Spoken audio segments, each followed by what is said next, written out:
अस्सलाम वालेकुम। सब्सक्राइब कीजिए और बेल आइकॉन प्रेस कर दीजिए ताकि नेक्स्ट वीडियो का नोटिफिकेशन आपको बर वक्त मिलता रहे।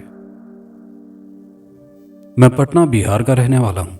मेरा ताल्लुक जिस ख़ानदान से है उसका शुमार किसी ज़माने में बिहार के आला ख़ानदानों में किया जाता था। मेरे दादा खासे मालदार थे और बाअसर शख्स थे, लेकिन उनकी दौलत मेरे वालिद के किसी काम न आ सकी और यूँ गुर्बत के दौर ने इस कहानी को जन्म दिया जो आज मैं कलम बंद करने बैठा हूँ। वालिद साहब जो इस जहान फ़ानी में मौजूद नहीं, खुदा उन्हें गरीक़ रहमत करे। उनके बारे में मुझे सिर्फ इतना अर्ज़ करना है कि मेरे दादा ने, जो बड़े कुरूफर के आदमी थे, मेरे वालिद को अपनी जायदाद से इसलिए महरूम कर दिया था कि मेरे वालिद ने उनकी मर्ज़ी के ख़िलाफ़ अपनी पसंद की शादी कर ली थी और दौलत को ठुकरा कर नए सिरे से अपना घर आबाद किया था। अब मैं असल वाक़ये की तरफ आता हूँ। मेरी पैदाइश सन 1919 में पटना में ही हुई थी। 18 साल की उम्र में मैंने मैट्रिक का इम्तिहान एजाज़ी नंबरों से पास किया और कॉलेज में दाखिल हो गया। मेरे पढ़ने का शौक़ इस हद तक था कि मैंने तय कर रखा था कि बीए करने के बाद मैं आला तालीम के लिए ज़रूर बाहर जाऊंगा। लेकिन अभी मैं एफ़ए की तालीम मुकम्मल करके बीए में दाखिला लेने के सुनहरे ख्वाब देख रहा था कि मेरी वालिदा, जो रोज़े अव्वल से ही धान पान वाक़ हुई थी और आए दिन बीमार रहती थी, उनका इंतकाल हो गया। मेरे वालिद को मेरी वालिदा की मौत का बेपनाह सदमा हुआ। उधर वालिदा की मौत ने मेरी कमर भी तोड़ कर रख दी और आला तालीम हासिल करने के सुनहरी ख्वाब बिखर कर रह गए। जो मैंने सोचा था वो मैं ना कर सका। वालिदा की मौत के कुछ दिनों बाद तक तो वालिद साहब को चुप लगी रही। फिर उन्होंने घर की वीरानी दूर करने के लिए मेरा घर आबाद करने की जिद शुरू कर दी। मैं उनकी इस अचानक जिद से बौखला गया। जिस लड़की से वो मेरा रिश्ता करने के ख्वाहिशमंद थे, अव्वल तो वो मुझे पसंद न थी। हमारे दरमियान शादी के अहदो पैमा भी हो चुके थे। अगर कोई चीज़ हाइल थी तो वो मेरी गुर्बत थी, जिसकी वजह से मैंने रईसा का जिक्र अभी तक वालिदैन से नहीं किया था।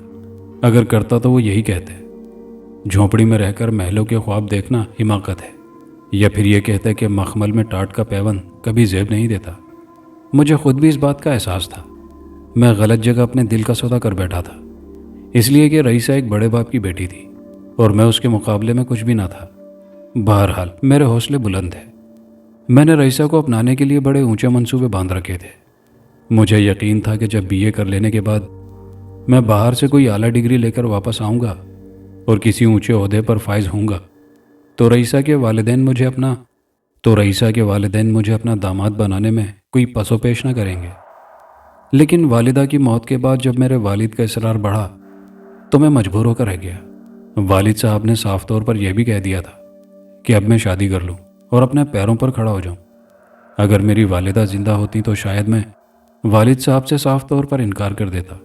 लेकिन जबकि मेरी वालिदा हयात नहीं थी और मेरे वालिद के मिजाज में भी चिड़चिड़ापन आ गया था, मैंने हालात के पेश नज़र दिल बर्दाश्ता होकर उस लड़की से शादी कर ली जो मेरे वालिद ने पसंद की थी। इसके साथ ही मैंने तालीम तर्क कर दी और 150 रुपये की मुलाजमत इख्तियार कर ली। रईसा को ना पाकर मेरा दिल भी तालीम से उचाट हो गया था। मेरा ख्याल था कि मेरी शादी की खबर जब रईसा को मिलेगी तो वो मुझसे नफरत करने लगेगी और बेवफा समझकर मुझे फरामोश कर देगी। लेकिन मेरा अंदाज़ा गलत साबित हुआ। शादी के 6 माह बाद एक रोज़ अचानक सरेराह रईसा से मुलाकात हुई तो मैंने कतरा कर निकल जाना चाहा। अब उसके सामने जाता भी तो क्या मुँह लेकर जाता। लेकिन जब रईसा ने मुझे असखुद आवाज़ दी तो मैं मजबूर हो गया। मैंने यही सोचा कि उसे असल हालात से आगाह कर दूं, मगर मुझे इसका मौका न मिला। रईसा, जिसे मेरी शादी का इल्म हो चुका था, मुझसे नाराज़ होने की बजाय अफसरदा लहजे में कहा, माना कि अब तुम किसी और के हो गए हो, लेकिन मैं इसके बावजूद हमेशा तुम्हारी परस्तिश करती रहूँगी। मोहब्बत तो रूह की बात है, इसमें जिस्मानी मिलाप का कोई दखल नहीं होता। मेरी दुआ है कि तुम जहाँ भी रहो खुश रहो। रईसा के उस रवैये ने मेरे दिल पर जो असर किया उसका इजहार मेरे बस में नहीं। मेरे दिल में हर वक्त एक खलिश सी रहती। मेरा ज़मीर मुझे मलामत करता और मैं हर वक्त रईसा के बारे में सोचता रहता कि मेरी बेवफाई के बावजूद वो उसी वाराफ्तगी से चाहती है और मैं मर्द होने के बाद भी मजबूर हो गया। बीवी से मेरे ताल्लुकात बस सरसरी से थे। सच तो यह है कि मैं उसे अपने रास्ते का पत्थर समझता था। उधर जब रईसा ने मुझे अपनी मोहब्बत का यकीन दिलाया तो मैं अपनी बीवी से दूर दूर रहने लगा। हमारे ताल्लुकात रोज़ बरोज़ कशीदा होते गए। मैं चाहता था कि किसी तरह وہ میرا پیچھا چھوڑ دے تاکہ میں رئیسہ کو اپنا سکوں، لیکن قدرت کو کچھ اور ہی منظور تھا۔ پہلے میرے والد کا انتقال ہوا، پھر ہندوستان کے بٹوارے کے مسئلے نے کچھ ایسا زور پکڑا کہ پرسکون ماحول بھی اس کی زد میں آ گیا تھا۔ لوٹ مار اور دنگا فساد کا بازار گرم ہوا تو لوگوں کو اپنی عزت بچانی مشکل ہو گئی۔ مسلمان پاکستان کی طرف کوچ کرنے لگے۔ ایک دو بار میری بیوی نے بھی دبی زبان میں کہا کہ اب پٹنہ کی فضا سازگار نہیں، اس لیے پاکستان چلے چلو، مگر میں نے اس کا کہا ٹال دیا۔ جب تک رئیسہ میری محبت پٹنہ میں موجود تھی، میں بھلا ہندوستان کیسے چھوڑ دیتا؟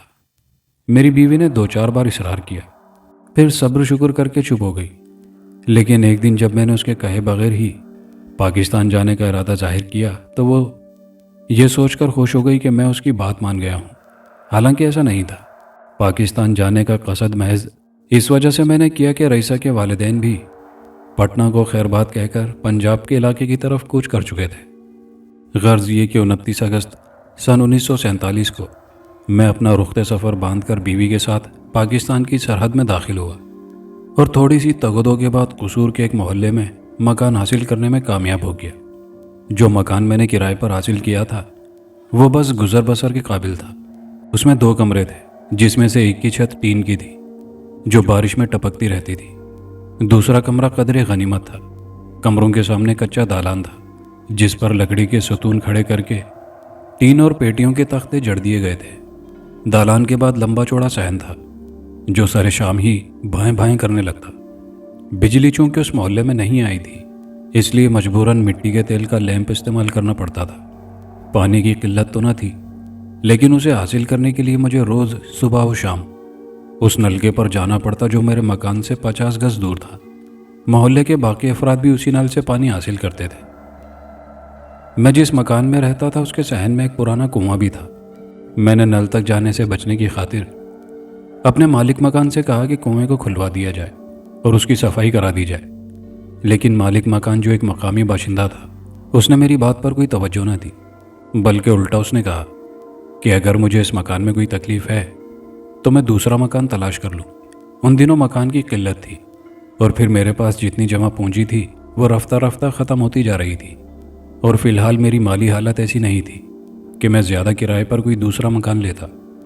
سب سے پہلے میرے لیے ملازمت کا مسئلہ مکان سے زیادہ اہم تھا۔ میں دن بھر ملازمت کی تلاش میں مارا مارا پھرتا اور رات کو تھک ہار کر جب گھر واپس آتا تو بیوی کی صورت دیکھتے ہی مجھے اول تو رئیسہ یاد آ جاتی، پھر اپنی تمام تر پریشانیوں کو میں اپنی بیوی کی ذات سے منسوب کر کے اندر ہی اندر سلگ اٹھتا۔ واقعہ یہ تھا کہ اگر میری بیوی میرے اور رئیسہ کے درمیان نہ ٹپکتی تو مجھے اس حالت سے کبھی دوچار نہ ہونا پڑتا۔ میں اعلیٰ تعلیم کے حصول کے بعد کسی بڑے عہدے پر فائز ہوتا، میرے پاس کوٹھی ہوتی، نوکر چاکر اور گاڑی، سبھی کچھ ہوتا، لیکن اب یہ حال تھا کہ کوئی پرسان حال نہ تھا۔ میرے سارے خواب ہی رہے۔ تقریباً 1.5 ماہ تک میں اس رقم پر گزارا کرتا رہا جو پٹنہ سے بھاگتے وقت میرے پاس محفوظ تھی۔ پھر خاصی جد و جہد کے بعد مجھے ملازمت مل گئی۔ ملازمت زیادہ اچھی نہ تھی، لیکن کرتا بھی کیا، کوئی 4 سال تک کسی طرح تنگی ترشی سے اس پر گزارا کرتا رہا۔ اس دوران مجھے ایک روز اپنے دفتر کے پتے پر ایک خط ملا۔ مجھے یاد ہے کہ خلاف توقع کسی خط کی آمد نے مجھے پریشان کر دیا تھا۔ کچھ دیر میں لفافے کو ہاتھ میں تھامے بغور دیکھتا رہا اور سوچتا رہا کہ آخر مجھے خط لکھنے والا کون ہے، اس لیے کہ میرا پتہ کسی کو معلوم نہیں تھا۔ پھر میں نے خط چاک کر کے اندر سے طے شدہ کاغذ نکال کر دیکھا تو میرا دل بری طرح دھڑکنے لگا۔ یہ خط میری رئیسہ کا تھا جو میرے ذہن و اعصاب پر ہر وقت سوار رہتی تھی۔ میں نے یہ سوچے بغیر کہ رئیسہ کو میرا پتہ کیوں کر معلوم ہوا، خط پڑھنا شروع کیا۔ رئیسہ نے لکھا تھا، میرے ہمیشہ خوش رہو۔ جس افراتفری میں ہم لوگ پٹنہ سے روانہ ہوئے اس کا حال ممکن ہے تمہیں معلوم نہ ہو، لیکن وہ کچھ ایسا ہی عالم تھا کہ میں کوشش کے باوجود روانگی کے وقت تم سے ملاقات نہ کر سکی اور اپنے تصورات میں تمہیں خدا حافظ کہہ کر اس شہر کو خیر بات کہنے پر مجبور ہو گئی جہاں ہماری محبت پروان چڑھی تھی اور ہم نے ایک دوسرے کے ساتھ عہد و پیما باندھے تھے۔ مجھے اس زمانے کی ایک ایک بات یاد ہے۔ ہو سکتا ہے تم ان باتوں کو بھول گئے ہو، کون جانے، آج اتفاق سے تم پر نظر پڑ گئی۔ خدا گواہ ہے کہ تمہیں 4 سال بعد اچانک دیکھ کر مجھے کس قدر خوشی ہوئی मेरा दिल चाहा कि गाड़ी रोककर तुमसे 2 बातें कर लूं, लेकिन फिर हिम्मत ना हुई। डर था कि कहीं तुम मुझे बिल्कुल ही ना भूल गए हो। बहरहाल दिल ना माना तो मैंने तुम्हारे दफ्तर का पता मालूम कर लिया, जिस पर तुम्हें यह खत रवाना कर रही हूं। मेरे डैश, सब कुछ बदल गया है, मगर मैं नहीं बदली। मैंने तुम्हें आज क्या देखा, सारे जख्म ताज़ा हो गए। मैंने अपनी तमाम जिंदगी तन्हाइयों में बसर करने का अज़म किया है। तुम्हें याद होगा कि मैंने तुमसे कहा था मैं अब शादी नहीं करूंगी। मैं अब भी उस फैसले पर कायम हूं। वालिदैन भी अब मेरी जिद पर आमादा हो ही गए हैं। तुम अपनी सुनाओ, तुम्हारा क्या हाल है? तुम्हारी बीवी तो तुमसे बहुत खुश होगी, होना भी चाहिए, इसलिए कि उसे तुम जैसा शौहर जो मिला है। खुदा तुम दोनों को हमेशा शाद व आबाद रखे, आमीन। शायद तुम सोच रहे होगे कि मैं तुम पर तंज करने की खातिर ऐसी बातें लिख रही हूं, लेकिन खुदा की कसम ऐसा नहीं है, और अगर मैं चाहूं भी तो ऐसा नहीं कर सकती, इसलिए कि अब मुझे तुम्हारे ऊपर हक ही कहाँ है। कोशिश करूंगी कि फिर कभी तुमसे मिल सकूं, लेकिन क्या तुम 2 घड़ी अपनी रईसा से उन्हीं धड़कनों के साथ गुफ्तगू करना गवारा करोगे जैसे शादी से पहले किया करते थे? अपना पता मैं तुम्हें मुलाकात के वक्त ही बताऊंगी। अच्छा, खुदा हाफिज। हमेशा तुम्हारी, रईसा। रईसा का खत पढ़कर माजी के तमाम जख्म हरे हो गए। जिस खूबसूरत अंदाज में रईसा ने मेरा मजाक उड़ाया था, उसे महसूस करके मैं तड़प उठा और बीमारी का बहाना बनाकर अपने अफसर से रुखसत हासिल करके घर चला आया। मेरी बीवी ने मुझे कबल अज़ वक्त घर वापस आते देखा और मेरे चेहरे को उदास पाया तो परेशान होकर बोली, क्या बात है, आज आप कुछ परेशान परेशान नजर आ रहे हैं? हाँ, मेरी तबीयत इस वक्त ठीक नहीं। क्या महसूस कर रहे हैं? आपने किसी डॉक्टर को दिखाया? मेरी बीवी ने प्यार से पूछा तो मैं चीख उठा, दफा हो जाओ मेरी नजरों के सामने से। मेरी बर्बादी का सबब तुम्हारी ही मनहूस जात है। बीवी के दिल पर मेरे इन जुमलों का असर हुआ। मुझे उस वक्त उसका कोई एहसास ना हुआ, होता भी कैसे। मैं अपने हसीन माजी में गुम था। मैं बीवी को नफरत से धुतकार कर अपने कमरे में आ गया और सारा दिन अपने बिस्तर पर पड़ा रईसा के बारे में सोचता रहा, जिसने महज मेरी खातिर आज तक शादी नहीं की थी और आइंदा के लिए भी कंवारी रहने की कसम खा ली थी। और ये सब मेरी वजह से हुआ था। मैं रईसा के साथ किए हुए वादों पर कायम ना रह सका, लेकिन वो आज तक अपने अहद पर साबित कदमी से जमी हुई थी। जिस कदर मैं सोचता उसी कदर मेरा जहन परेशान हुआ जाता था। रईसा के खत ने मेरी इस ख्वाहिश को दोबारा उकसाया, जो पहले भी एक बार उभर चुकी थी। मैं सोचने लगा कि अगर किसी तरह मैं अपनी बीवी से छुटकारा हासिल कर लूं, तो अब भी रईसा को हासिल करने में कामयाब हो सकता हूं। तमाम दिन और तमाम रात मैं उसी उलझन में उलझा रहा कि अपनी बीवी से किस तरह निजात हासिल की जाए। दूसरे दिन दफ्तर के रास्ते में भी मेरी मुस्तरिब निगाहें हर गुजरने वाली गाड़ी पर उठती रहीं कि शायद कहीं रईसा मुझे मिल जाए, लेकिन मेरी बदनसीबी कि वो मुझे कहीं नहीं मिली। 10-15 दिनों तक मैं रईसा को पूरे कसूर के इलाके में तलाश करता रहा, मगर उसका पता दरियाफ्त ना हो सका। मुझे यकीन था कि रईसा अब भी कसूर में या उसके नवा में कहीं मुकीम होगी, इसलिए कि रईसा का खत जिस लिफाफे में आया था उस पर कसूर ही के डाकखाने की मोहर लगी हुई थी। जैसे जैसे दिन गुजरते जाते मेरी बेचैनी और परेशानी बढ़ती जाती। एक तरफ तो मैं रईसा से मिलने के लिए परेशान था और दूसरी तरफ ये फिक्र भी दामनगीर थी कि अगर रईसा मुझे मिल गई और उसने मेरे इसरार पर मेरे साथ शादी करने पर अपनी रजामंदी का इजहार कर दिया, तो मैं अपनी बीवी से छुटकारा किस तरह हासिल करूंगा। रईसा के खत को आया भी 1 माह भी ना गुजरने पाया था कि एक दिन मेरी बीवी ने मुझसे एक अजीबोगरीब बात कही। उस रात वो ज़रूरत के तहत सहन में गई थी, वरना अंधेरा फैलने के बाद वो बैतुल खला की तरफ जाने से घबराती थी। और शायद उसकी वजह यह थी कि बैतुल खला पुराने कुएं के करीब सहन के अख्तिताम पर हदबंदी की 4 दीवारी के साथ वाक़ था। उस रात जब वो बाहर निकली तो बड़े अच्छे मूड में थी, लेकिन जब 1 मिनट बाद ही वो दोबारा भागती हुई कमरे में दाखिल हुई तो मैंने उसके चेहरे पर मुर्दनी के असरात देखे। वो किसी बात से बुरी तरह खौफजदा मालूम हो रही थी। उसका सांस धूकनी की तरह चल रहा था। इसके अलावा जिस बौखलाहट में उसने अंदर दाखिल होने पर दरवाजे को कुंडी लगाई, उससे भी यही जाहिर होता था कि वो किसी चीज़ से दहशतजदा होकर भागी है। क्या बात है, ये इतनी रात को क्या भाग दौड़ लगा रखी है तुमने? मैंने रूखे लहजे में पूछा। वो बाहर। मेरी बीवी इससे आगे कुछ ना कह सकी और खौफजदा अंदाज में कदम बढ़ाती मेरे करीब आकर खड़ी हो गई। اس کی دہشت زدہ نظریں بار بار بند دروازے کی جانب اٹھ رہی تھی، جیسے باہر کوئی چور یا ڈاکو موجود ہو جو اندر گھس کر اس کا گلا دبا دے گا۔ کیا تھا باہر؟ میں نے اس بار قدرے نرمی سے دریافت کیا۔ پتہ نہیں، وہ اکلاتے ہوئے بولی۔ کچھ دیکھا تھا تم نے؟ جی نہیں۔ پھر بات کیا ہے آخر؟ میں چڑ گیا۔ وہ آواز، میری بیوی نے میری طرف دیکھ کر سہمے ہوئے انداز میں کہا۔ میں اسے دیکھ نہیں سکی، بس آواز سنی تھی۔ آواز سنی تھی؟ میں چونک کر بولا۔ کس کی آواز تھی وہ؟ کوئی عورت تھی۔ میری بیوی نے پھر خوفزدہ نظروں سے دروازے کی سمت دیکھا۔ چلو میں دیکھتا ہوں۔ میں اٹھنے لگا تو وہ بے اختیار مجھ سے چمٹ گئی۔ کیا مصیبت ہے؟ میں جھلا گیا۔ خدا کے لیے باہر نہ جائیں، وہ گڑ گڑانے لگی۔ حماقت کی باتیں نہ کرو، میں نے بیوی کو سمجھایا، پھر اٹھ کر ٹرنک سے اپنی ٹارچ نکالی اور باہر آ گیا۔ وسیع و عریض صحن میں ہر طرف گھوپ اندھیرا پھیلا ہوا تھا۔ جھینگر اور دوسرے حشرات الارض کی آوازیں اس ویران اندھیرے میں بڑی پراسرار سی لگ رہی تھی۔ میں نے دروازے پر رک کر ٹارچ روشن کی اور صحن کا جائزہ لینے لگا۔ ٹارچ کی تیز روشنی اندھیرے میں ادھر ادھر گھومتی رہی۔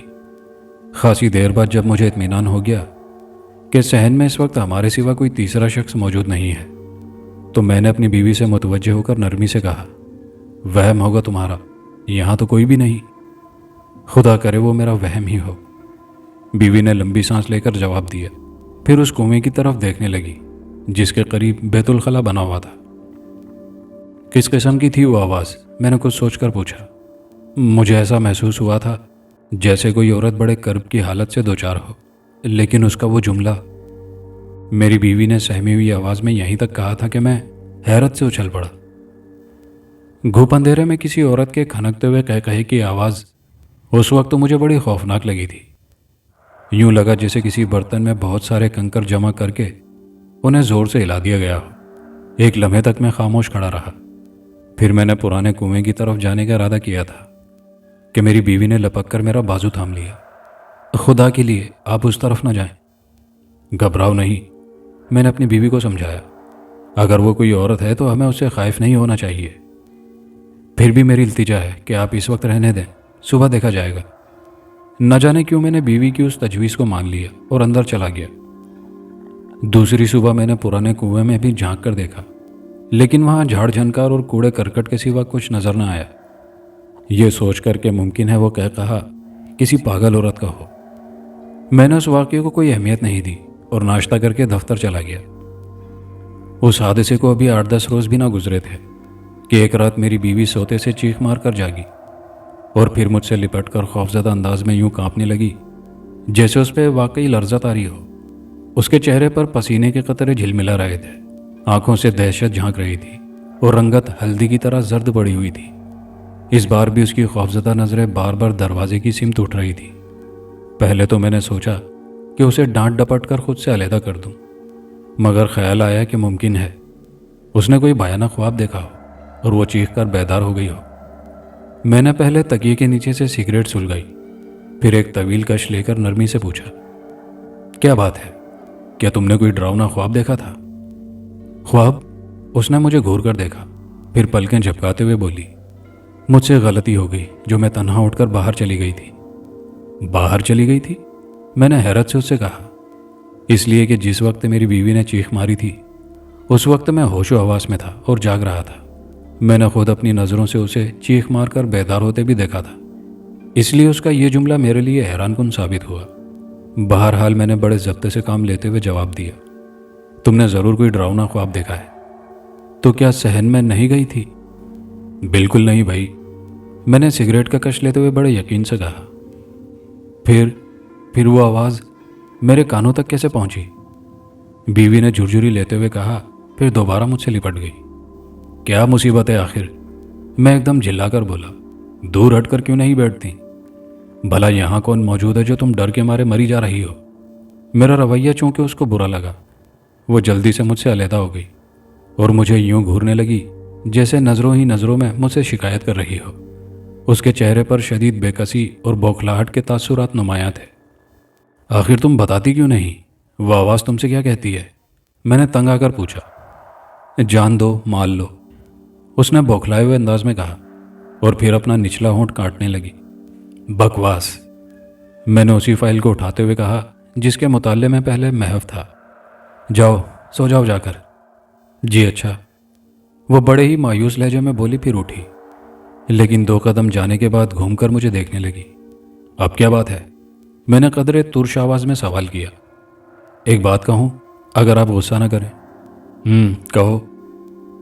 मुझे ये मकान आसेब ज़्यादा मालूम होता है, आप कोई दूसरा मकान ले लीजिए। तुम्हारा दिमाग चल गया है? 4 साल से हम इसी मकान में रह रहे हैं, फिर ये अचानक आसेब और भूत प्रेत कहाँ से आ गए? कुछ भी हो, अब मुझे इस मकान से हौल आने लगा है। बड़े शौक से हौलती रहो, मगर मैं ये मकान हरगिज़ तब्दील न करूँगा। मैंने फैसला कुन जवाब सुना दिया। आपको मेरी बात का यकीन नहीं आया शायद, वो आहिस्ता से बोली। यहाँ यकीनन कोई बदरू या चुड़ैल मौजूद है, फिर मैं क्या कर सकता हूँ? मेरी बीवी मेरे इस तल्खो तुर्श रवैये पर मजबूरन मोहर बलब हो गई और चुपचाप अपने बिस्तर पर जाकर लेट गई। मैं फाइल के मुताले में मसरूफ़ हो गया, लेकिन उस दौरान मैंने जितनी बार भी नज़र घुमाकर अपनी बीवी की तरफ देखा, उसे किसी गहरी सोच में गर्क पाया। वह मुस्तकिल जाग रही थी और छत को घूरे जा रही थी। 2-4 बार तो मैंने उसकी इस हरकत को नज़रअंदाज कर दिया, फिर जब उसकी तशवीश पर गौर किया तो खुद भी उलझन में मुब्तला हो गया। हैरत की बात यह थी कि हम दोनों को इस मकान में 4 साल गुजर चुके थे। इस अरसे में मेरी बीवी ने पहले कभी इस किस्म की हरकतें नहीं की थी, ना ही उसने कभी किसी भूत या चुड़ैल का ढोंग रचाने की कोशिश की थी। फिर अचानक ये सब कुछ कैसे शुरू हो गया?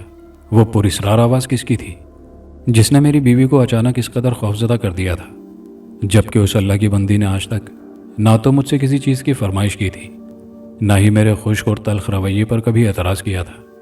वो एक मशरकी खिदमतगुजार बीवी की तरह मेरी हर बात को हंसकर पी जाने की आदी थी। मेरी नफ़रत के बावजूद मुझसे बेइंतहा मोहब्बत करती थी और हर तरह से मेरे आराम का ख्याल रखती थी। फिर अचानक उसे किसी बदरू या चुड़ैल का ख्याल कैसे आ गया? रात भर मैं इसी ख्याल में परेशान रहा।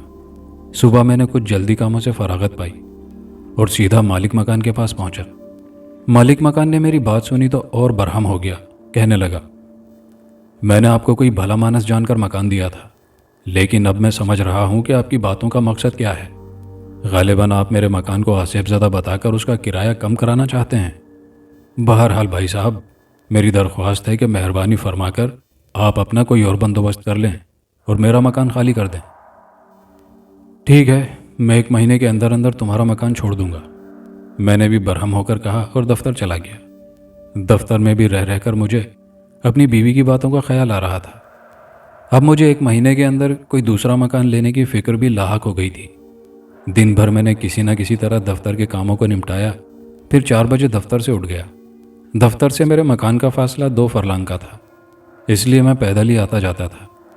वापसी पर उमूमन एक जर्नल स्टोर से, जिसका मालिक एक हिंदू प्रीतम लाल था, रोज़ाना सिगरेट खरीदा करता था। प्रीतम लाल के बाकी ख़ानदान वाले हिंदुस्तान जा चुके थे, लेकिन उसने कसूर में अपनी ज़िंदगी के 60 साल गुजारे थे, इसलिए उसे इस जगह से मोहब्बत हो गई थी। शायद इस ख्याल से भी उसने पाकिस्तान को नहीं छोड़ा था कि मुसलमान किसी बूढ़े पर वार नहीं करेंगे। मैंने भी इन 4 सालों में यही अंदाज़ा लगाया था कि इलाके का हर बूढ़ा और जवान प्रीतम लाल से बहुत ज़्यादा मानूस था। खुद प्रीतम लाल भी बेहद मिलनसार, खुश अखलाक और नेक तबीयत वाक़ हुआ था। आधी रात को भी अगर किसी को प्रीतम लाल से कोई काम पेश आ जाता तो वो ज़रूरतमंद की खिदमत में पेश रहता। गर्ज ये कि मैंने रोज़मर्रा के मामूल के मुताबिक प्रीतम लाल के स्टोर से सिगरेट खरीदी और उससे किसी सस्ते मकान के बारे में नज़र दौड़ाने को कहा। मैं तुम्हारे लिए दूसरा मकान तलाश करने को तैयार हूँ भैया, पर जिस मकान में तुम रहते हो वो भी कुछ इतना बुरा नहीं है। बुरा तो नहीं है, लेकिन बात कुछ ऐसी ही हो गई है, मैंने बड़ी संजीदगी से कहा। क्यों भैया, कोई ख़ास बात हो गई है क्या? हाँ, मैंने मुख्तसरन जवाब दिया। मैं प्रीतम लाल को पूरा किस्सा सुनाना नहीं चाहता था कि वो मेरे ऊपर हंसेगा, लेकिन जब उसने इसरार किया तो मैंने उसे तमाम वाक़ियात बता दिए। प्रीतम लाल बड़े गौर से मेरी बातों को सुनता रहा, फिर कुछ देर खामोश रहने के बाद राजदारी से बोला, भैया मेरी मानो तो तुम उस आवाज़ का खोज लगाने की कोशिश करो। क्या मतलब? मैंने प्रीतम लाल के चेहरे पर संजीदगी देखी तो मुझे शुबा हुआ कहीं वो बूढ़ा हिंदू मेरा मजाक तो नहीं उड़ा रहा। नाराज़ मत हो भैया, प्रीतम लाल जल्दी से बोला, मैंने तुम्हें जो मशवरा दिया है वो तुम्हारे लिए फ़ायदेमंद होगा। अगर लक्ष्मी तुम पर मेहरबान हो गई तो वारे के नियारे हो जाएंगे तुम्हारे। लक्ष्मी? मैं समझा नहीं। मैंने ताज्जुब से पूछा। लक्ष्मी माया की देवी को कहते हैं भैया जी, प्रीतमलाल ने मुझे समझाते हुए जवाब दिया। जिस पर लक्ष्मी मेहरबान हो जाए उसके दिन फिर जाते हैं। वो सदा सोने चांदी में खेलता है। मुमकिन है कि लक्ष्मी को तुम्हारी गुर्बत पर रहम आ गया हो और वो तुम्हें कोई बड़ा धन दान कर दे। धन और सोना चांदी? मैं बेख्तियार हंस पड़ा। क्यों मेरी गुर्बत का मजाक उड़ाते हो भाई? भगवान की सौगंध भैया जी, मैं तुम्हारा मजाक नहीं उड़ा रहा। प्रीतमलाल ने बड़ी संजीदगी से कहा। लक्ष्मी के बारे में जो कुछ तुम्हें बताया है वो गलत नहीं है, पर एक बात और बता दूं, अगर वो लक्ष्मी ही साबित हुई तो तुम्हें धन हासिल करने के लिए एक जीवन उसकी भेंट चढ़ाना होगा। उसके बगैर वो तुम्हें धन दौलत का पता कभी ना बताएगी। मुझे इन बातों पर कभी भी एतमाद नहीं आ सकता। ये सब ज़ईफ़ुल एतकादी की बातें हैं, मैंने प्रीतमलाल को घूरते हुए कहा, फिर वापस घर चला आया। उस रोज़ रात बेहद गर्म थी, चुनाचे मैंने कमरे की बजाय अपना पलंग बाहर सहन में बरामदे के साथ ही डाल लिया। मेरी बीवी ने मुझे मना किया था कि मैं सहन में ना सोऊं, पर मैंने उसकी बात मानने से इनकार कर दिया। उस पर उस गरीब ने भी मजबूरन अपना पलंग बाहर निकाल लिया और खामोशी से सोने के लिए लेट गई। मुझे ख्याल नहीं कि वो लेटते ही सो गई थी या जाग रही थी, लेकिन गर्मी की वजह से मुझे नींद ही नहीं आ रही थी। कुछ देर तक मैं सोने की खातिर इधर उधर करवटें बदलता रहा, लेकिन नींद ने तो जैसे ना आने का फैसला कर लिया था। थोड़ी देर बाद मैं रफ़ा हाजत की गर्ज से उठा और बैतुल खला की तरफ चल दिया। उस वक्त मेरे जहन में बीवी की कही हुई बातों का ख्याल था और ना प्रीतमलाल की। मैंने बैतुल खला में जाकर रफ़ा हाजत की और बाहर आ गया, लेकिन वापसी पर कुएं के करीब से गुजरते हुए मुझे चौंक कर रुक जाना पड़ा। मैंने किसी औरत के कह की आवाज़ वाज़े तौर पर सुनी थी। अब वो आवाज़ कुछ घुटी घुटी सी थी। मैं अभी तक फैसला ना कर पाया था कि आवाज़ किस तरफ से आई है। मेरे कानों में एक और आवाज़ गूंजी, जान दो माया लो। इस बार मैंने तेज़ी से अपना रुख कुएं की सिमत कर लिया। आवाज़ यकीनन उसी कुएं के अंदर से आई थी। कौन है? मैंने ऊंची आवाज़ में पूछा। जान दो माया लो। मेरे सवाल के जवाब में फिर वही आवाज़ मेरे कानों से टकराई। एक लम्हे के लिए मुझे ख्याल गुजरा कि आगे बढ़कर कुएं में झांक कर देखूं और मालूम करूं कि यह क्या इसरार है, लेकिन दूसरे ही लम्हे प्रीतमलाल की बताई हुई बातों ने मुझे चौंका दिया। मुझे इस किस्म की फरसूदा बातों पर बिल्कुल एतकाद न था, लेकिन उस वक्त न जाने क्यों मेरे दिल ने कहा कि आजमा कर देखने में क्या हर्ज है। मैंने दिल को मजबूत करके आहिस्ता से कहा, लक्ष्मी, मैं तुम्हारे ऊपर भेंट चढ़ाने को तैयार हूँ। ये कहकर मैं लंबे लंबे कदम उठाता अपने बिस्तर के करीब आ गया। बराबर ही मेरी बीवी बेखबर सो रही थी। उस गरीब के चेहरे पर उस वक्त बड़ा इत्मीनान नजर आ रहा था। मैं कुछ देर तक खामोशी से उसे देखता रहा, फिर कुछ सोचकर तेजी से अंदर कमरे में आया। एक कागज़ के बेकार से टुकड़े को लपेटकर तावीज़ की शक्ल दी, फिर अपनी बीवी के पुराने दुपट्टे का एक कोना फाड़कर कागज़ के टुकड़े को उसमें इस तरह बांध दिया जैसे इमाम जामिन बनाया जाता है। फिर मैं बाहर आया और अपने बिस्तर पर बैठ गया। मेरी मासूम और बेगुनाह बीवी बदस्तूर महवे ख्वाब थी। मैं उसे चंद लम्हे देखता रहा, फिर धड़कते हुए दिल से अपनी स्कीम को अमली जामा पहनाने की गर्ज से मैंने हाथ बढ़ाकर उसे बाजू से थामकर हिलाना शुरू कर दिया। कौन कौन है? वो हड़बड़ाकर उठ बैठी। घबराओ नहीं, मैं हूं, मैंने आहिस्ता से कहा। खैरियत तो है? वो मुझे देखकर बोली। परेशान मत हो, सब खैरियत है, मैंने अपने दिल की धड़कनों पर काबू पाते हुए कहा।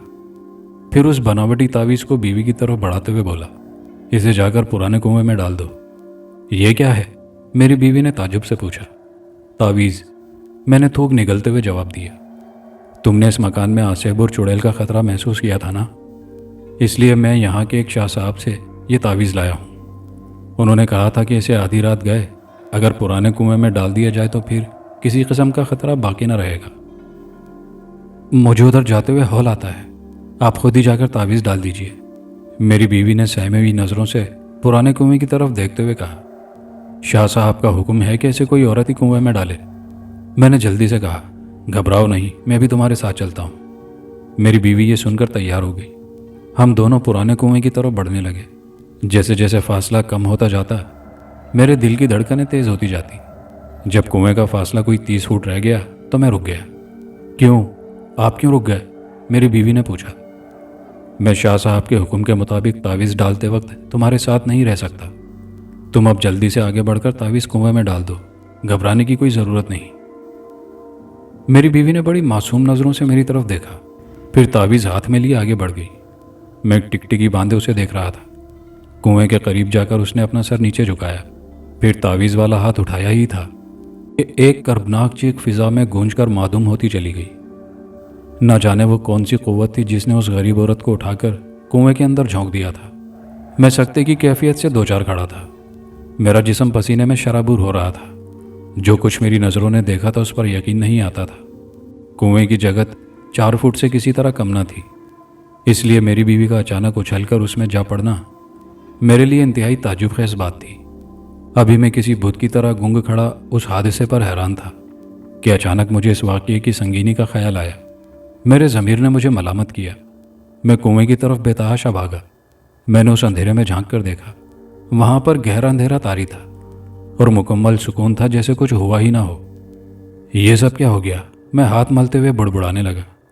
ये क्या हो गया? मैं भागा भागा अंदर गया और टॉर्च लेकर फिर कुएं के पास आ गया। मेरी हालत उस वक्त पागलों जैसी थी।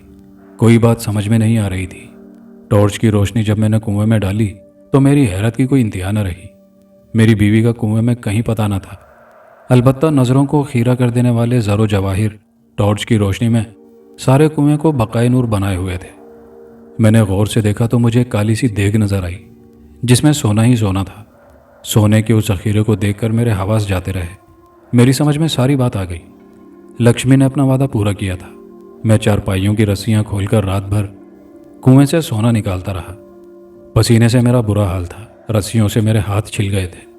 सुबह होने से पहले मैं पूरी देग खाली कर चुका था। इतना बड़ा खजाना देखकर मुझे अपनी बीवी के सानेह का कोई मलाल न था। उस वक्त तो मुझे एक ही धुन सवार थी कि जल्द से जल्द कुएं से सारा धन निकाल लिया जाए। प्रीतम लाल ने लक्ष्मी के बारे में मुझे जो कुछ बताया था वह हर्फ ब हर्फ ठीक साबित हुआ। लक्ष्मी ने मुझे मेरी बीवी की जान के एवज करोड़ों के ज़रो जवाहिर और सोने की अशरफियाँ बख्श दी थी, जिन्हें मैंने किसी नदीदे इंसान की तरह जल्दी जल्दी समेट कर रातों रात संदूक में महफूज कर दिया था। बीवी की पुरस्रार मौत से ज़्यादा मुझे इस बात की खुशी थी कि अब मेरे सारे दुख दूर हो जाएंगे और मैं अपनी रईसा को भी अपना लूँगा। अगर कोई फिक्र थी तो बस इस बात की थी कि बीवी की लाश कहीं कुएं से बरामद ना हो जाए। मैं सारी रात इसी उधेड़बुन में रहा, लेकिन जब सुबह नमूदार हुई और मैंने धड़कते हुए दिल से कुएं में झांका तो वहाँ सिवाय झाड़ झनकार और कूड़े करकट के मुझे और कुछ भी नजर ना आ सका। वहाँ देख भी ना थी। ये सोचकर मेरी सारी उलझन ख़त्म हो गई कि लक्ष्मी ने मेरी बीवी की हड्डियों तक को गालिबन सुरमा बनाकर इस्तेमाल कर लिया था। अब मेरे लिए बस एक ही मसला बाकी रह गया था कि मैं जल्द से जल्द रईसा को तलाश करूं और उसे साथ लेकर किसी बड़े शहर की तरफ निकल जाऊं। जहां तक मेरी बीवी की मौत का ताल्लुक था तो इस सिलसिले में कोई मुझसे बाज पुरस करने वाला नहीं था, इसलिए कि वालिदैन पहले ही मर चुके थे, जिसकी वजह से मेरे वालिद ने तरस खाकर उसे मेरे सर थोप दिया था। बीवी के करीबी अजीज़ों में सिर्फ एक मामू थे जिन्होंने उसकी शादी के अखराजात बड़ी खंदा पेशानी से बर्दाश्त किए थे, लेकिन बंटवारे के फसाद के वक्त वो लापता हो गए थे। कसूर में मेरी बीवी का पास पड़ोस वालों से भी कुछ ज़्यादा मेलजोल नहीं था, बस ये कि मेरे लिए कोई ख़ास दुश्वारी नहीं थी। मैं हस्बे मामूल दूसरी सुबह दफ्तर गया और दफ्तर का काम करता रहा। रात जो अजीब वाक़या पेश आया था, किसी को कानो कान उसकी खबर न थी। 4 रोज़ तक मैंने अपने मामूल में कोई फ़र्क न आने दिया। 5वें दिन मैंने अपने पड़ोसियों में ये मशहूर कर दिया कि मेरी बीवी अपने अजीज़ों के पास कराची चली गई है और अब मैं भी कराची जाकर मुलाजमत इख्तियार करूँगा। दफ्तर में भी यही कहा और मुलाजमत से मुस्ताफ़ी होने के लिए 15 दिन का नोटिस दे दिया। अगर मैं चाहता तो फौरी तौर पर भी मुलाजमत छोड़ सकता था, जिसके लिए मुझे 15 रोज़ की तनख्वाह गंवानी पड़ती, लेकिन इस तरह मुमकिन था कि दफ्तर वालों को शुबा हो जाता। दूसरी बात यह थी कि मैं इस अरसे में रईसा को ढूंढ निकालने के बारे में भी गौर कर रहा था, इसलिए कि जो कुछ मैंने किया था उसमें रईसा का कुर्ब बुनियादी हैसियत रखता था। 8-10 रोज़ इसी परेशानी में गुजर गए। मैं चूंकि इस्तीफ़ा दे चुका था और नोटिस की मुद्दत पूरी कर रहा था, इसलिए अब मैंने दफ्तरी कामों में अब ज़्यादा दिलचस्पी लेनी छोड़ दी थी। अब मेरा मामूल था कि मैं सुबह तो ठीक वक्त पर ऑफिस पहुंचता, फिर 1-2 घंटे बैठकर कोई ना कोई बहाना करके उठ जाता, फिर सारा दिन रईसा की तलाश में इधर उधर मारा मारा फिरता। जो मेरे इस्तीफ़े की मुद्दत नज़दीक आती जा रही थी, मेरा इस तरह बढ़ता जाता। اس لیے بھی کہ ابھی تک رئیسہ مجھے نہیں مل سکی تھی، اور اس لیے بھی کہ مجھے ہر وقت یہی کھٹکا لگا رہتا تھا کہ وہ رقم جس کا تخمینہ اس دور میں کروڑوں میں لگایا گیا تھا اور جسے میں نے اپنی بیوی کو لکشمی کی بھینٹ چڑھا کر حاصل کیا تھا، کہیں چوری نہ ہو جائے۔ 12واں دن گزرا تو میں نے فیصلہ کر لیا کہ اب اگر رئیسہ نہ بھی ملی تو میں قصور سے چلا جاؤں گا، تاکہ جلد از جلد اپنے آپ کو زندگی کے اس حسین سانچے میں ڈھال لوں جس کی مجھے بچپن سے آرزو تھی۔ رئیسہ کو بعد میں بھی تلاش کیا جا سکتا تھا۔ 13ویں دن میں دفتر سے اٹھ کر اسٹیشن کی طرف یوں ہی چہل قدمی کرتا جا رہا تھا کہ اچانک ایک کار میرے قریب آ کر رکی۔ مجھے ڈرائیور کی یہ حرکت بہت بری لگی، لیکن دوسرے ہی لمحے مجھے کار کے اندر سمٹی ہوئی رئیسہ نظر آئی۔ اس وقت مجھے اتنی ہی خوشی ہوئی جتنی پہلی بار لکشمی کے دھن کو دیکھ کر ہوئی تھی۔ رئیسہ تم؟ میں تیزی سے لپک کر اس کے قریب جاتا ہوا بولا، میں نے سنا ہے کہ تم قصور کو ہمیشہ کے لیے خیر بات کہہ کر کہیں اور جا رہے ہو۔ رئیسہ نے بجھے ہوئے لہجے میں کہا، ہاں میرا ارادہ ہے کہ اب لاہور جا کر تجارت کروں گا۔ کیا واقعی؟ مگر لاہور میں تم کہاں ٹھہرو گے؟ ظاہر ہے ہوٹل میں نے اداسی سے جواب دیا۔ پھر میں نے کہا، کیا تم جانتی ہو کہ میں نے یہ فیصلہ کیوں کیا ہے؟ جب سے تمہارا خط ملا ہے میں تمہارے لیے ہی سوچتا رہتا ہوں۔ تمہارے بغیر اب زندگی اجیرن معلوم ہوتی ہے۔ اگر تمہیں میرا اتنا ہی خیال ہوتا تو آج ہم اجنبیوں کی طرح اور چوری چھپے کیوں ملتے؟ جو کچھ ہونا تھا ہو چکا رئیسہ، اب ہم ہمیشہ ساتھ رہیں گے۔ بولو، کیا تم میرے ساتھ شادی کرنے پر تیار ہو؟ یہ تم کیا کہہ رہے ہو؟ رئیسہ چونک کر بولی، کیا تمہارا خیال ہے کہ میں اپنی خوشی کے لیے کسی دوسری عورت کی زندگی کی مسرتیں چھین لینا پسند کر لوں گی؟ تمہیں حالات کا علم نہیں ہے شاید، میں نے اسی دلگیر لہجے میں کہا۔ تم جس عورت کا ذکر کر رہی ہو وہ مجھے چھوڑ کر چلی گئی ہے۔ کہاں؟ جہاں وہ خوش رہ سکتی تھی، میں نے جزبز ہوتے ہوئے کہا۔ میں نے اس کے راستے میں رکاوٹ بننے کی کوشش نہیں کی بلکہ اسے آزاد کر دیا۔ کیا تم نے اسے طلاق دے دی؟ رئیسہ نے حیرت سے پوچھا۔ ہاں، یہی اس کی خواہش تھی، مگر میں نے تو سنا تھا کہ وہ اپنے کسی عزیز کے پاس کراچی گئی ہے۔ میں نے یہی مشہور کر دیا، اور اب اسی لیے میں خود بھی یہاں سے کہیں دور چلا جانا چاہتا ہوں تاکہ لوگ میرا مذاق نہ اڑا سکیں۔ رئیسہ کچھ دیر تک کار میں بیٹھی مجھ سے باتیں کرتی رہی۔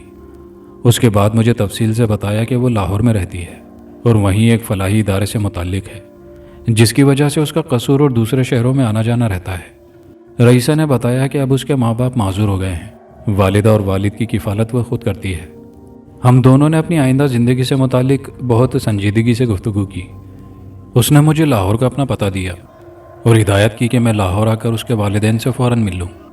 وہ خوشی میں ڈوبی ہوئی یہ وعدہ کر کے چلی گئی کہ اب لاہور میں مجھے ملے گی۔ باتوں باتوں میں اس کو یہ بھی بتا دیا کہ اب میرے پاس اتنی دولت ہے کہ میں کوئی ذاتی کاروبار شروع کر سکوں۔ میں نے اس سے کہا تھا کہ پاکستان آتے وقت میں نے اپنا مکان فروخت کر دیا تھا۔ اس کے علاوہ میں نے یہ بھی جھوٹ کہا کہ روانگی سے پہلے میرے دادا نے بھی میرے والد کے حصے کے 8 لاکھ مجھے دے دیے تھے، جو میں نے بعد میں پاکستان منگا لیے، اور اب انہی روپوں سے اپنا کاروبار شروع کرنے کا ارادہ رکھتا ہوں۔ رئیسہ میری باتوں سے پوری طرح مطمئن تھی۔ طے شدہ منصوبے کے تحت تیسرے دن خاموشی سے میں قصور سے رخصت ہو گیا اور لاہور چلا آیا اور ایک اچھے سے ہوٹل میں قیام کیا۔ لاہور آنے کے 15 دن کے اندر اندر میں نے ان تمام زر و جواہر کو نقدی میں تبدیل کرا کے مختلف بینکوں میں محفوظ کر لیا جو مجھے لکشمی نے دیے تھے۔ اسی دوران میں نے اچھرا کے علاقے میں ایک واجبی سا مکان کرائے پر لے لیا اور رئیسہ کے والدین سے مل کر رشتے کی درخواست کی۔ قصہ مختصر کہ جلد ہی میری شادی رئیسہ سے ہو گئی۔ میں رئیسہ کو اور رئیسہ مجھے پا لینے کے بعد خود کو دنیا کے سب سے خوش قسمت انسان تصور کر رہے تھے۔ رئیسہ نے ملازمت چھوڑ دی تھی۔ جیسے جیسے دن گزرتے گئے میری قسمت کا پانسا بھی پلٹتا رہا۔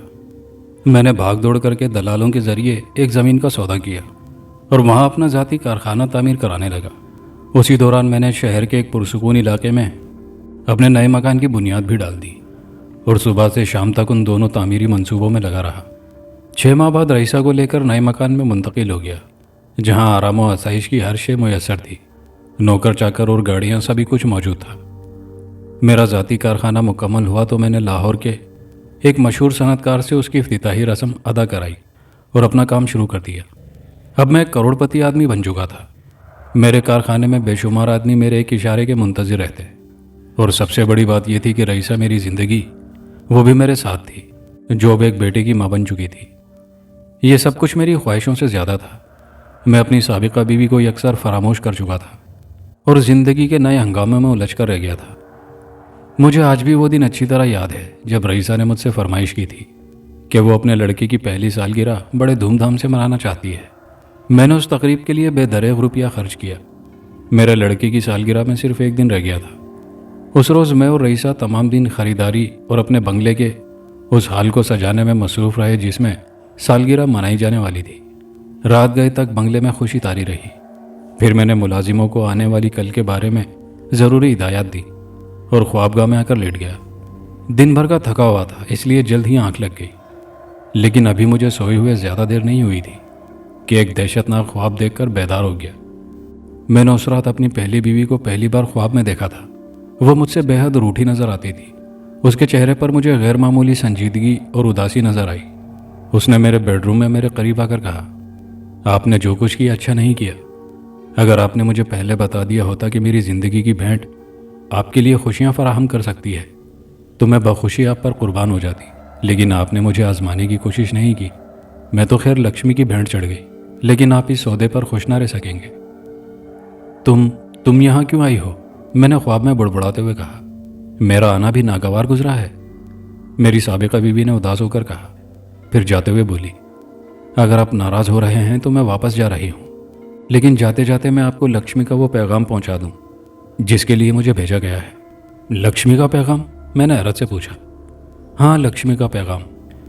اس نے آپ سے یہی کہلوایا ہے کہ اسے آپ کا لڑکا بہت اچھا لگتا ہے، میری مرحوم بیوی نے معنی خیز لہجے میں کہا، پھر فوراً میری نظروں سے اوجھل ہو گئی۔ اس خواب کا ختم ہونا تھا کہ میں ہڑبڑا کر اٹھ بیٹھا۔ خوابگاہ میں ہلکے نیلے رنگ کا بلب ابھی تک روشن تھا۔ میں نے رئیسہ کی طرف دیکھا جو اپنے بستر پر بڑے آرام سے محو خواب تھی۔ اس کے بائیں جانب میرا بیٹا سو رہا تھا جس کی سالگرہ کل ہونے والی تھی۔ میں تھوڑی دیر ان دونوں کو دیکھتا رہا، پھر دوبارہ سونے کے لیے لیٹ گیا اور اپنے دل کو تسلی دی کہ جو کچھ میں نے خواب میں دیکھا وہ محض میرے تھکے ہوئے اعصاب کا سبب ہے۔ دوسری صبح میں اور رئیسہ دونوں ہی جلدی سو کر اٹھے اور ضروریات سے فراغت پا کر سالگرہ کے ہنگاموں میں الجھ گئے۔ ملازمین انتظامات کے سلسلے میں ادھر ادھر بھاگتے پھر رہے تھے۔ رئیسہ انہیں ہدایت کرتی جاتی اور ایک ایک چیز کو اپنی نگرانی میں ٹھیک کرا رہی تھی۔ شام کو 6 بجے سے مہمانوں کی آمد شروع ہو گئی۔ میرا بنگلہ جگمگا رہا تھا۔ رنگ برنگے برقی قمقمے دلہن کی مانگ کی افشاں کی طرح دمک رہے تھے۔ رئیسہ اور میں مہمانوں کا گرم جوشی سے استقبال کر رہے تھے۔ آج میں نے اپنے بچے کی سالگرہ کی خوشی میں کارخانے میں چھٹی کر دی تھی اور تمام ملازمین کو 1 روز کی تنخواہ دینے کا اعلان کیا تھا۔ 7:30 بجے تک تمام مہمان آ گئے۔ میں اور رئیسہ بھی بڑے حال میں موجود تھے۔ ہر شخص خوش نظر آ رہا تھا، ہر طرف کہے ابل رہے تھے۔ میرا لڑکا اس بارات کا دلہا بنا ہوا تھا۔ کبھی وہ ایک مہمان خاتون کی گود میں نظر آتا تو کبھی دوسری کی۔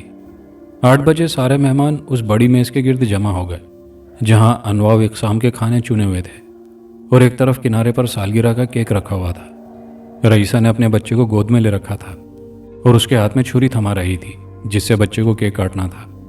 بچے کے ہاتھ میں چھری دے کر رئیسہ نے اوپر سے اس کا ہاتھ دبا لیا تاکہ چھری نکل نہ پائے۔ پھر اس نے جھک کر کیک پر جلتی ہوئی موم بتی پر پھونک ماری۔ بچے کا ہاتھ تھام کر کیک کٹوایا تو پورا حال مبارک سلامت کے شور سے گونج اٹھا، لیکن دوسرے ہی لمحے خوشی کی محفل ماتم کدہ بن گئی۔ کیک کاٹے جانے کے بعد مہمان کھانے میں مشغول تھے کہ میرے بچے نے جو اس وقت میری گود میں تھا ایک خوفناک چیخ ماری۔ پھر قبل اس کے میں کچھ کر سکتا اس نے خون کی الٹی کرنی شروع کر دی اور دیکھتے ہی دیکھتے میری گود میں اکڑ کر ٹھنڈا ہو گیا۔ مہمانوں میں کوہرام مچ گیا۔ رئیسہ پر دیوانگی طاری ہو گئی۔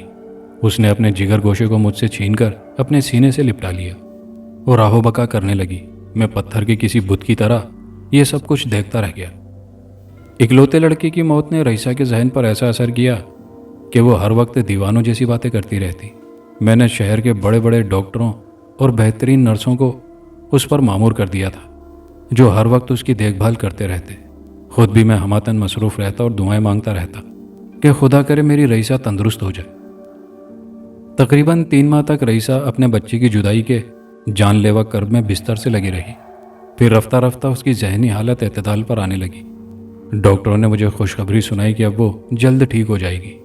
4 مہینے بعد رئیسہ بڑی حد تک اپنے بچے کی موت کا غم بھول گئی تھی اور اب وہ دوبارہ زندگی کے ہنگاموں میں حصہ لینے لگی تھی۔ جس روز اس نے غسل صحت کیا اس روز میں نے دل کھول کر غربا اور مسکینوں میں خیرات تقسیم کی۔ ادھر میرا کاروبار دن دگنی اور رات چوگنی ترقی کر رہا تھا۔ میرا رئیسہ کی بیماری کے دوران میں اپنے کارخانے سے وقتی طور پر قطع تعلق سا ہو گیا تھا، لیکن میرا مینیجر کمال ہوشیاری سے ہر کام کی دیکھ بھال کرتا رہا تھا۔ رئیسہ بھی اب رتی رتی معاملات میں دلچسپی لیتی تھی۔ اب میں نے ایک دوسرے شہر میں ایک اور چلتی ہوئی مل خرید لی تھی، اور کچھ ایسا ہو گیا تھا کہ جس کام میں ہاتھ ڈالتا وہ سونا بن جاتا۔ کاروبار سے فائدہ کم از کم یہ ہے کہ اس میں مصروفیت اور ہنگامے بہت رہتے ہیں، اور اسی لیے غالباً کاروباری آدمی اپنے نجی دکھ درد کو جلد بھلانے میں کامیاب ہو جاتا ہے، لیکن بعض غم ایسے ہوتے ہیں کہ ان کا زخم ہمیشہ تازہ رہتا ہے۔ مجھے خوشی تھی کہ رئیسہ اب اپنے بچے کے غم کو بھلا کر میرے کاروبار میں میرے شانہ بشانہ دلچسپی لے رہی تھی، لیکن میری یہ خوشی بہت مختصر ثابت ہوئی۔ ایک روز میں لائل پور کے دورے سے واپس لوٹا تو میں نے رئیسہ کے چہرے پر غم کی پرچھائی دیکھی۔ کیا بات ہے رئیسہ، تم کچھ اداس نظر آ رہی ہو؟ کوئی خاص بات نہیں، اس نے مسکرانے کی کوشش کی تو میں نے ازراہ مذاق کہا، سمجھ گیا، تم غالباً زیادہ دنوں تک میری دوری برداشت نہیں کر سکتی۔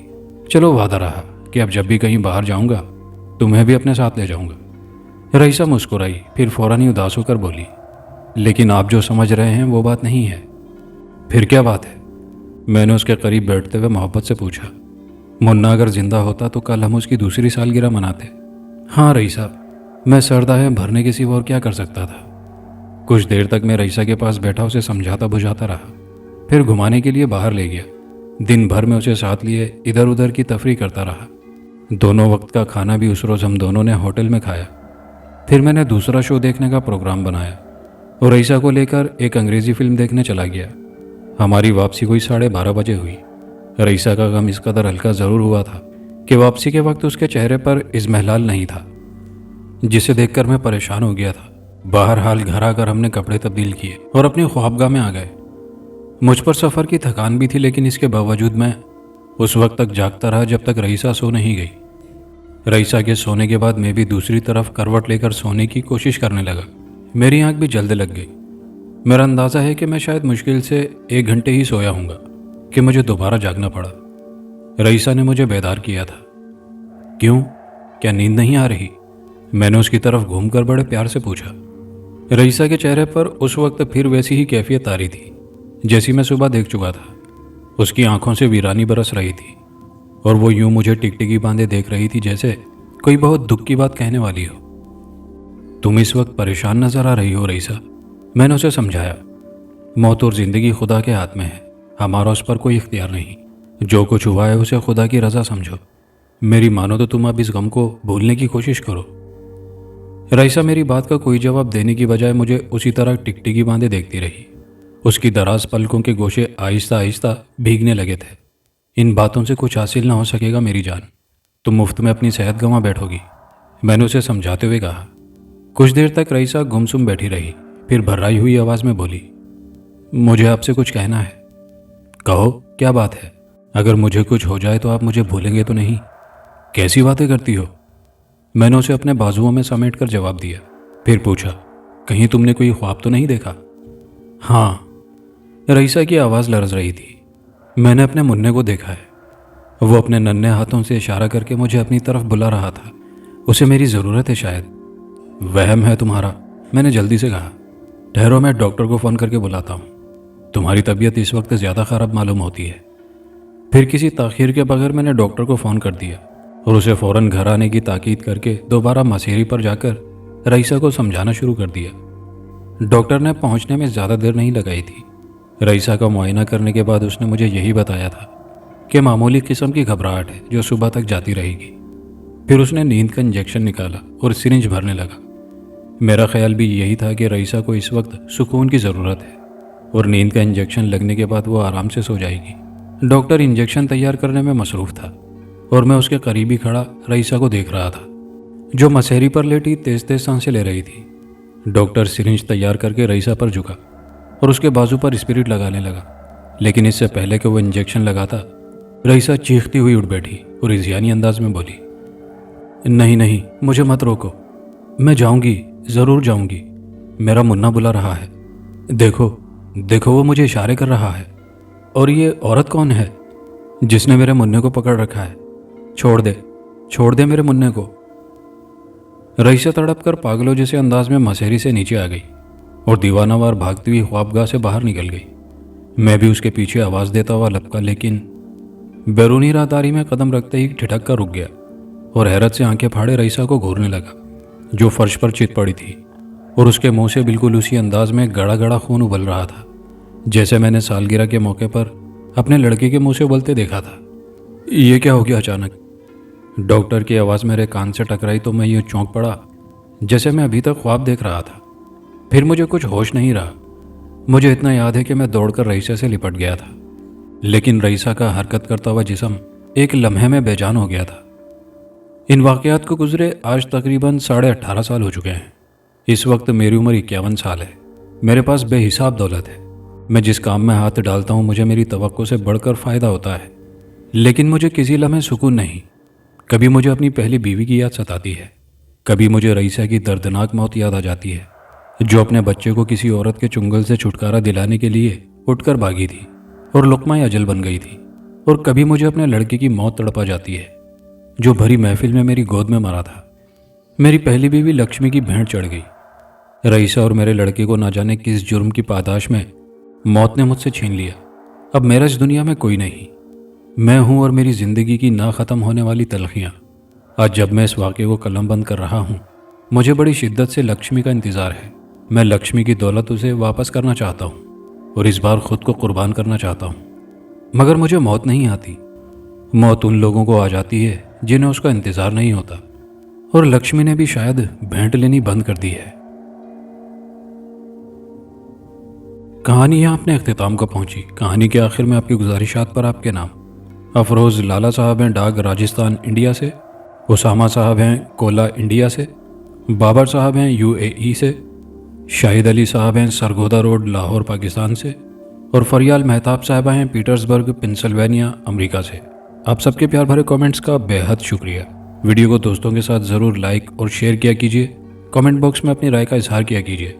और अभी तक चैनल पर नए आने वाले दोस्तों ने सब्सक्राइब नहीं किया तो चैनल को सब्सक्राइब कर लीजिए। शुक्रिया।